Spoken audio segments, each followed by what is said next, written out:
പ്രിയപ്പെട്ട സുഹൃത്തുക്കളെ, പിണറായി വിജയൻ്റെ തോൽവി ഈ തെരഞ്ഞെടുപ്പിൽ സാധ്യമാണോ എന്നുള്ള ഒരു വിഷയമാണ് എൻ്റെ പ്രേക്ഷകരുമായി ഞാൻ ചർച്ച ചെയ്യാൻ ഉദ്ദേശിക്കുന്നത്.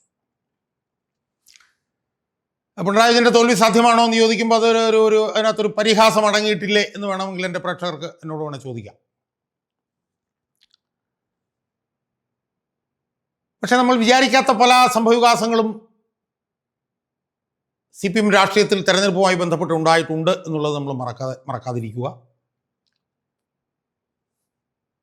CPM-മായി ബന്ധപ്പെട്ടുകൊണ്ട് നമ്മൾ ഒരിക്കലും പ്രതീക്ഷിക്കാത്ത കാര്യങ്ങൾ ഈ തെരഞ്ഞെടുപ്പിൽ തന്നെ ഉണ്ടാകുന്നത് നമ്മൾ കണ്ടുകൊണ്ടിരിക്കുക. ഇതിനു മുമ്പ് CPM-ൻ്റെ തെരഞ്ഞെടുപ്പ് രാഷ്ട്രീയത്തിൽ ഉണ്ടായ ഏറ്റവും പ്രധാനപ്പെട്ട ഒരു സംഭവം എന്താ? 1996 CPM-ൻ്റെ ഉറച്ച കോട്ടയായിട്ടുള്ള മാരാരിക്കുളത്തു നിന്ന് CPM-ൻ്റെ മുഖ്യമന്ത്രി സ്ഥാനാർത്ഥിയായിട്ടുള്ള VS അച്യുതാനന്ദൻ അപ്രതീക്ഷിതമായി പരാജയപ്പെടുന്നത് നമ്മൾ കണ്ടിട്ടുണ്ട്. 1996 അന്ന് മുഖ്യമന്ത്രി സ്ഥാനാർത്ഥിയായിരുന്നു VS.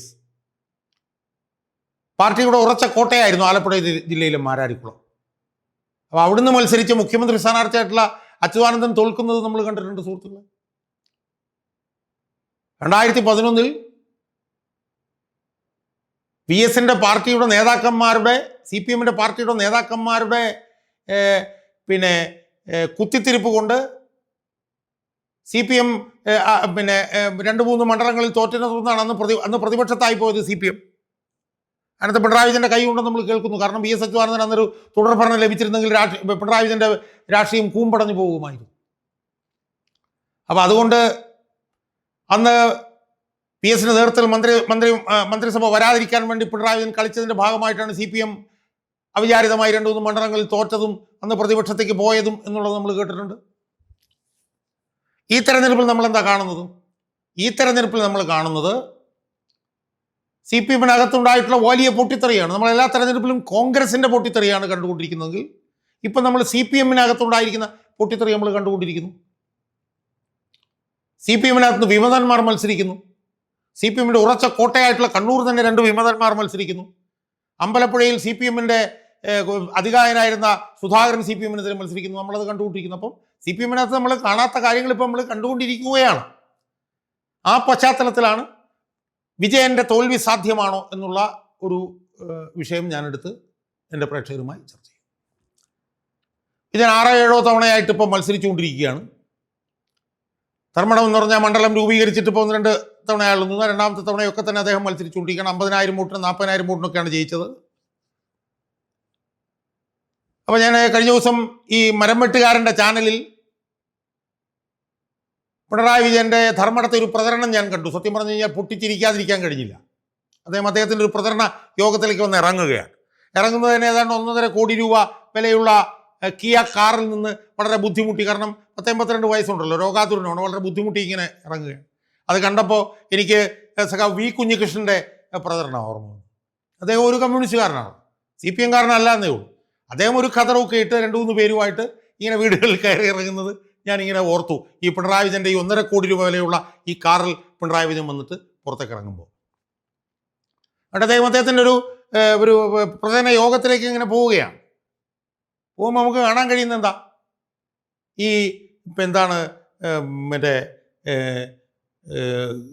നൃത്തത്തിനൊക്കെ ഒരുക്കി കൊണ്ടുവന്ന കുറേ കുട്ടികൾ, കുറേ വനിതകൾ, അങ്ങനെ കുറേ പേരിങ്ങനെ 10-25 പേരിങ്ങനെ അവരെ നൃത്തത്തിനൊക്കെ ഒരുക്കി കൊണ്ടുവന്നതുപോലെയാണ്. പിന്നെ ചുവന്ന ചില കുടയിൽ ഈ അരിവാൾ ചുറ്റിക നക്ഷത്രം, അങ്ങനെയൊക്കെയുള്ള കുറച്ച് പേരിങ്ങനെ നിൽക്കുന്നു.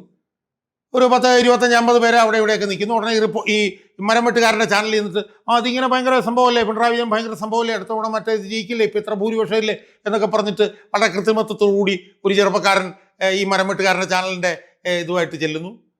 അപ്പോൾ ഉടനെ ഒരു സ്ത്രീയോട് ചോദിക്കുന്ന, കഴിഞ്ഞ പ്രാവശ്യം 50,000 വോട്ടിനാണല്ലോ ജയിച്ചത്, ഇത്തവണ എത്ര ജയിക്കും നിൽക്കുമ്പോൾ ഇത്തവണ 1,00,000 വോട്ടിൽ ജയിച്ചാൽ അത്ഭുതമില്ല എന്ന് പറയുന്നു. വേറൊരു CPM-കാരൻ അറിയാമല്ലോ, നമുക്കറിയാം, പാരറ്റി ചെയ്യുന്ന പോലെ പറയുന്നത് നമുക്കറിയാമല്ലോ, എത്ര വോട്ട് ഇത്തവണ 60,000 വോട്ടിന് ജയിക്കും എന്ന് പറയുന്നു. അങ്ങനെ പറഞ്ഞുകൊണ്ടിരിക്കുന്നതിനിടയിലാണ് ഈ 1.5 കോടി രൂപ വിലയുള്ള കാറിൽ നിന്ന് പിണറായി വിജയൻ വന്ന് വളരെ ബുദ്ധിമുട്ടി ഇങ്ങനെ ഇറങ്ങുന്നു. ഒരു കാര്യം കൃത്രിമ വളിച്ച ചിരിയുമായിട്ട് അദ്ദേഹം ഇങ്ങനെ നടന്ന് പോയി. ഒരു ചുവന്ന് പരവതാനിയുണ്ട്, ആ പരവതാനിയിൽ ചെന്ന് അദ്ദേഹം ഒരു സ്റ്റേജിലേക്ക് കയറുന്നു. ആ സ്റ്റേജിൽ കയറുമ്പോൾ അവിടെ സ്വാഗതം പറഞ്ഞുകൊണ്ട് നിൽക്കുന്നത് അയാളുടെ വലം കൈയും അയാളുടെ കോടാലി കൈയുമായിട്ടുള്ള പി ശശി ആയിരിക്കണം ഈ തെരഞ്ഞെടുപ്പ് യോഗം ഇങ്ങനെ തയ്യാറാക്കിയത് എന്ന് എനിക്ക് തോന്നുന്നു. അപ്പോൾ ആ യോഗം കണ്ടാൽ തന്നെ നമുക്ക് അവിടുത്തെ ഒരു ദയനീയ അവസ്ഥ നമുക്ക് മനസ്സിലാവും.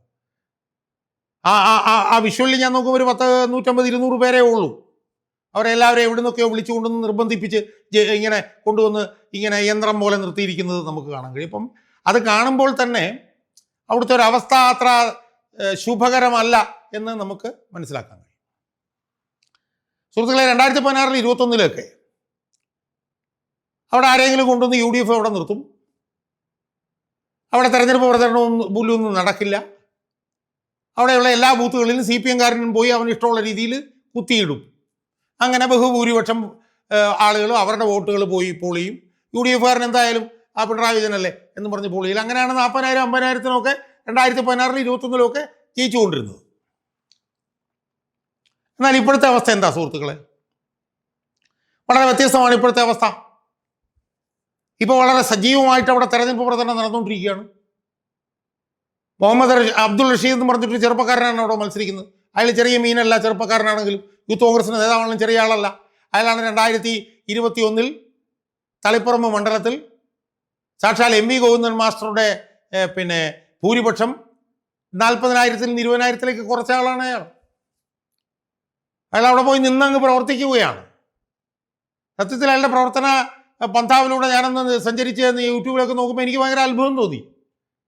കഴിഞ്ഞ ദിവസം News 18-ൻ്റെ ഒരു റിപ്പോർട്ടർ ഈ പൊതുജനങ്ങളിൽ നിന്ന് അഭിപ്രായം എടുക്കുന്നൊരു വീഡിയോ ഞാൻ കാണാനുണ്ടായി. ആ വീഡിയോയിൽ ചോദിക്കുന്ന ഒരു 100% ആളുകളും പിണറായി വിജയന് ബുദ്ധിമുട്ടാണ്, പിണറായി വിജയൻ്റെ ഭൂരിപക്ഷം കുറയും, പിണറായി വിജയൻ തോക്കുമെന്ന് എത്രയോ ആളുകളാണ് പറയുന്നത്. എനിക്ക് അത്ഭുതം തോന്നി. കാരണം ധർമ്മടം മണ്ഡലത്തിൽ ചെന്നിട്ട് പിണറായി വിജയനെതിരായിട്ട് ആളുകൾ ഇങ്ങനെ പറയുന്നുണ്ടല്ലോ എന്നുള്ളത് തന്നെ എന്നെ സംബന്ധിച്ച് ആദ്യത്തെ സംഭവമായിരുന്നു. ഞാൻ അവിടെ സ്തംഭിച്ചു പോയി. അത് കഴിഞ്ഞ് ഒരു ദിവസം നോക്കുമ്പോൾ പിണറായി വിജയൻ്റെ വാർഡിൽ തന്നെ ഉണ്ട് 100-100 ചില്ലാന ആളുകളുമായി ഈ അബ്ദുൾ റഷീദ് സംസാരിക്കുന്നതുമായി ബന്ധപ്പെട്ട് ഞാൻ വീഡിയോയിൽ കാണാനിടയായി. അപ്പോൾ ഇതിൽ നിന്നൊക്കെ എനിക്കൊരു കാര്യം മനസ്സിലായി. പിണറായി വിജയൻ്റെ തോൽവി സാധ്യമാണോ എന്ന് ഞാൻ ചോദിക്കുമ്പോൾ അതിന് കടന്ന കൈയല്ലേ എന്ന് നിങ്ങൾക്ക് തോന്നാം. പക്ഷെ കടന്ന കൈയായിട്ടുള്ള കാര്യങ്ങൾ ഈ തെരഞ്ഞെടുപ്പിൽ നടന്നുകൂടായില്ല എന്ന് പറയാൻ ഞാൻ ആഗ്രഹിക്കുകയാണ്. കാരണം ഭരണവിരുദ്ധ വികാരത്തിനേക്കാൾ കൂടുതൽ പിണറായി വിരുദ്ധ വികാരം വലിയ തോതിൽ ആഞ്ഞടിച്ചുകൊണ്ടിരിക്കുകയാണ്. പിണറായി വിരുദ്ധ വികാരം ഏറ്റവും കൂടുതൽ ആഞ്ഞടിക്കുന്നത് കണ്ണൂർ ജില്ലയിലാണ്. കണ്ണൂർ ജില്ലയിലെ എല്ലാ മണ്ഡലത്തിലും പ്രശ്നമാണ്. തൃക്കരിപ്പൂർ മണ്ഡലത്തിൽ പ്രശ്നമാണ്, പയ്യന്നൂർ മണ്ഡലത്തിൽ പ്രശ്നമാണ്, തളിപ്പറമ്പ് മണ്ഡലത്തിൽ പ്രശ്നമാണ്, മട്ടന്നൂർ മണ്ഡലത്തിൽ പ്രശ്നമാണ്, തലശ്ശേരി മണ്ഡലത്തിൽ പ്രശ്നമാണ്. അവിടെ എല്ലാം പ്രശ്നമാണ്. ആ പ്രശ്നത്തിൻ്റെ എല്ലാം കാരണക്കാരനാണ് ധർമ്മടത്ത് മത്സരിക്കുന്ന പിണറായി വിജയൻ. അതുകൊണ്ട് പിണറായി വിജയൻ അത്ര ശുഭകരമാകണം കാര്യങ്ങൾ എന്ന് നിർബന്ധമില്ല. അച്യുതാനന്ദനും തോറ്റിട്ടുണ്ടെന്ന് നമ്മൾ ഓർക്കണം. മുഖ്യമന്ത്രി സ്ഥാനാർത്ഥിയായിരുന്ന അച്യുതാനന്ദനാണ് തോറ്റത്. അതുകൊണ്ട് ഞാൻ കൂടുതൽ ദീർഘിപ്പിക്കുന്നില്ല. പിണറായി വിജയൻ എന്തായാലും കേക്ക് വാക്ക് ആയിരിക്കില്ല ഈ തവണത്തെ തെരഞ്ഞെടുപ്പ്. 40,000 50,000 എന്നൊന്നും പിണറായി വിജയൻ വിചാരിച്ചുകൊണ്ട് പോകുന്നതിൽ അർത്ഥമില്ല. പിണറായി വിജയൻ്റെ ഭൂരിപക്ഷം ജയിക്കുകയാണെങ്കിൽ തന്നെ ഒരു 5,000 10,000 ഒക്കെ ആയി കുറഞ്ഞാൽ പോലും അത്ഭുതമില്ല. പിന്നെ കേരളത്തിൽ ഇപ്പം നടന്നുകൊണ്ടിരിക്കുന്ന തെരഞ്ഞെടുപ്പ് രംഗത്ത് നടന്നുകൊണ്ടിരിക്കുന്ന മാറ്റങ്ങളുടെ പശ്ചാത്തലത്തിൽ പിണറായി വിജയൻ വീണാലും നമ്മൾ അത്ഭുതപ്പെടരുത് എന്ന് മാത്രമാണ് എനിക്ക് സൂചിപ്പിക്കാനുള്ളത്. പിണറായി വിജയനെ വീഴ്ത്താൻ വേണ്ടി UDF-ന് ഇറക്കാൻ കഴിയുന്ന ഏറ്റവും നല്ല മെറ്റീരിയലാണ് അബ്ദുൾ റഷീദ് എന്നുള്ള കാര്യത്തിലും എനിക്ക് തർക്കമില്ല. ആ ചെറുപ്പക്കാരൻ വലിയ ഒരു ആർജവം അദ്ദേഹം കാണിക്കുന്നുണ്ട്. അദ്ദേഹം സജീവമായിട്ട് തെരഞ്ഞെടുപ്പ് പ്രചരണ രംഗത്താണ്. അബ്ദുൾ റഷീദിൻ്റെ നേതൃത്വത്തിൽ UDF അവിടെ നല്ല ആർജവത്തോടുകൂടി ഇച്ഛാശക്തിയോടുകൂടി അവർ പ്രവർത്തിക്കുന്നുണ്ട്. അതുകൊണ്ട് പിണറായി വിജയൻ്റെ തോൽവി അസാധ്യമാണ് എന്നൊന്നും ഞാൻ വിശ്വസിക്കുന്നില്ല. എന്തായാലും പിണറായി വിജയൻ ഇത്തവണ അവിടുന്ന് വമ്പൻ ഭൂരിപക്ഷത്തിലൊന്നും ജയിക്കാൻ പോകുന്നില്ല. പിണറായി വിജയൻ ധർമ്മടത്ത് നിന്ന് കടന്നുകൂടാനാണ് സാധ്യത എന്നാണ് എനിക്ക് സൂചിപ്പിക്കാനുള്ളത്. പിണറായി വിജയന് വോട്ട് ചെയ്തിരുന്ന വലിയ തോതിലുള്ള ആളുകൾ പിണറായി വിജയനെതിരായി ഇത്തവണ വോട്ട് ചെയ്യാനുള്ള സാധ്യതയും തള്ളിക്കളയാനാവില്ല എന്നാണ് എനിക്ക് ഈ അവസരത്തിൽ സൂചിപ്പിക്കുന്നത്.